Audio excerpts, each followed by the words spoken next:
खुलुमबाय रायजो राजा नोंथांमोनखौ आं सिगाङाव बयखौबो आंनि गोसो गोरबोनिफ्राय गिबियावनो मैयाहाय आं मोनसे भिडिअ खालामदोंमोन जाहैबाय मुन्डा आरो अर्जुन बट्राय बिसोर सानैखौ फैसा जादों होननानै भिडिअ खालामदोंमोन।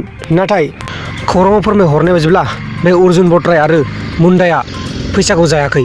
जुदि मुंदांखा बसुमतारिनो बे फैसाखौ नांगौब्ला अरुणाचलनि टावां हेडक्वार्टाराव थांनानै बे मुंदांखा बसुमतारिया गावनि फैसाखौ मोननो हागोन।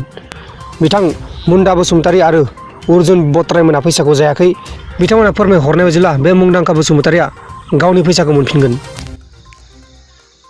जोंना न'खराव सासे बियादै गथ' गोमानानै दं। बिनिनो मुङानो जाहैबाय तपेन नार्जारि। थांनाय बोसोरनि 2019नि बे डिसेम्बर मोनाबिलिनिफ्राय जोंहा बे तपेन बियादैया गोमानानै दङ। बेखौ जोङो सानदोंमोन लोगोफोरजों बोसोर गोदाननि जे 1 थारिखआव लोगोफोरजों पिकनिक जानो थांदों जोङो सानदोंमोन। बिनि गेजेराव बिनिखायनो जोङो नागिरथ'वाखैमोन। उनावहाय जोङो न'आव सफैयैलाय लोगोफोरनाव खबर लादों। बिनि गेजेरजों खबर लानायनि गेजेराव रावबो मिथिया नुवाखै होनबाय। आरो जों उनावहाय सानलायबाय सोरनिबा जोंनि जाथि बंस'फोरनाव थांदों नामा होननानै जोङो खबर लाबाय। खबर लानायनि गेजेरजों दिनै जाथि बंस'फोराबो रावबो मिथिया आरो थाङाखै आरो फैयाखै होननानै बुंदों। बिनि गेजेरजों दिनैसिम जोङो मोननो हायाखै।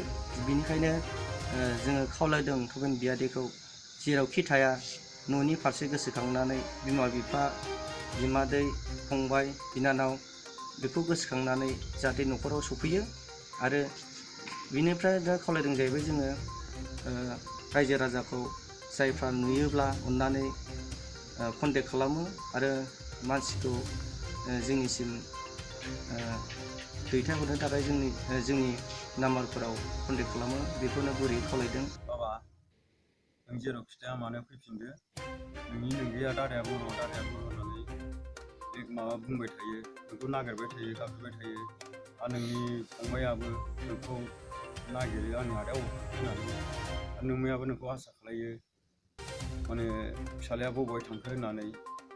ओंखायनो बाबा नोङो जेराव खिथाया मानो फैफिनदो। बाबा नों माखौ दुखु मोनना थांखो ना जों माबाफोर बुंफ्लांदों नामा नोंनि सायाव? नों जेरैबाबो फैफिनदो बाबा। जायबा मानसिया गोमादों बे मानसिनि मुङानो जाबाय तपन नार्जारि। बिसोरनि गामिया जाहैबाय गुरुबासा नया बस्ति, डिस्ट्रिक्टआ चिरां डिस्ट्रिक्ट, पुलिस थानाया सिडली। 31 डिसेम्बरनि 2019 मायथाइयाव गोमादों। क्रिसमासनि पार्टि जानाय समावनो हरनि समाव बे तपन नार्जारिया गोमायो। बे तपन नार्जारि गोमानाया खमैब्लाबो 2 मास बारलांबाय। दा बे तपन नार्जारिया बबेयाव दं बबेयाव गैया दासिमबो जेबो खौरां मोननाय जायाखै। बे तपन नार्जारिनि बैसोआ खमैब्लाबो 21 बा 22 बोसोर जागोन। नुबाय थानायानो जाहैबाय तपन नार्जारि, बेनो गोमानानै दं। नोंथांमोना बे तपन नार्जारिखौ नुदोंब्ला एबा नुयोब्ला नैबे स्क्रिनाव नुनाय फन नाम्बारफ्राव एबा अनजिमाफोराव नोंथांमोना फन खालामनानै फोरमायहरनो हागोन, खौरां हरनो हागोन। जोबोर गोजोननाय थागोन आरो लोगोसे रोजा साबायखर थागोन नोंथांमोननिसिम। मानोना बे तपन नार्जारिया गोमानाया 2 मास बारलांबाय, दासिमबो जेबो खौरां गैया। ना थैखो ना थांखो, ना मोनजादों ना मोनलोङाखै, ना बबेयावबा दंहैयो, बिनि सोमोन्दै जेबो खौरां गैया। दा बेखायनो बिसोरनि न'खरनि मानसिफ्रा गोबां दुखु दाहा सहायनानै दंगासिनो दं। आसा खालामो नोंथांमोना बे तपन नार्जारिखौ नुयोब्ला फोरमायहरगोन होननानै। नोंथांमोना दिनैनि भिडिअ'आव गोबां खोथा मिथिबाय जानांगौ तपन नार्जारि आरो लोगोसे मुन्डा अर्जुन बट्रायनि बागै। दिनैनि भिडिअ'आ बेखिनियावनो जोबनाय जाबाय। गुबुन मोनसे गोदान भिडिअ'नि गेजेराव थाबैनो लोगो मोनगोन नोंथांखौ मोनसे गोदान टपिकनि गेजेराव।